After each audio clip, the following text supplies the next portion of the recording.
Time for today's commentary. If the state budget outlook were a car dashboard, that red warning light would be blinking like crazy. But in Olympia, it sure doesn't seem like anyone's looking. Washington's chief economist delivered some rough news on Tuesday. Tax collections for the current two-year budget are now expected to come in $412 million short.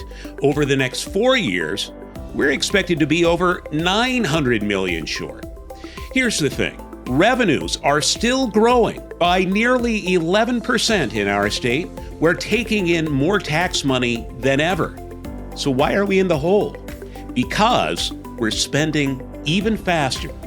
Since 2013, state spending has more than doubled, from $33.6 billion back then to $78 billion today. That's not inflation, it's not population growth. Caseloads for services, they're not surging either. They've been flat or even declining in a lot of cases.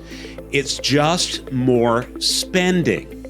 This year alone, lawmakers approved $775 million for special education expansion, $450 million for universal pre-K pilots, $500 million for behavioral health programs, and $400 million for climate initiatives. Last year brought a $900 million forensic hospital, $698 million in housing programs, and hundreds of millions for salmon restoration and toxic cleanup. Important goals? Sure. Can we afford them all? Probably not. We also just passed the largest tax increase in state history, about $9 billion.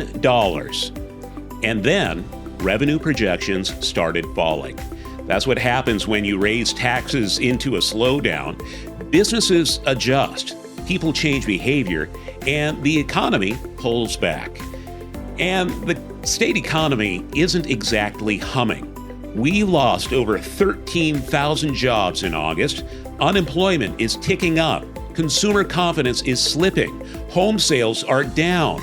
Big companies like Starbucks and Microsoft are trimming staff.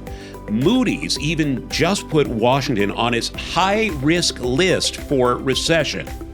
On top of that, the Trump administration has tagged Washington as a sanctuary state that could lose federal dollars. That's potentially billions more disappearing from a budget that's already underwater. We can't tax our way out of this. When you raise taxes during a downturn, businesses have less money to hire people. Families have less to spend at local stores. That means fewer jobs, less spending, and ironically, less tax revenue. It's a downward spiral. Every small business owner struggling with payroll knows this. Every family choosing between gas and groceries knows this. Olympia apparently doesn't. Washington can still deliver on the basics people count on. Good schools, public safety, essential healthcare, roads that work. What we can't do is fund every ambitious program that sounds great in a press release, especially when spending is outrunning even strong revenue gains and the economic clouds are gathering. Smart spending isn't about being conservative. It's not about being liberal. It's about the same math every household faces. When your income goes up, but your bills go up faster, something has to give. The difference is when families ignore the warning signs, they lose their credit cards. When governments ignore them, we all pay the price. Well, the warning light is doing its job telling us to ease off the accelerator before something breaks. The question isn't whether we'll listen, it's whether we'll listen in time. Because once you ignore enough warning lights, eventually, you're walking home.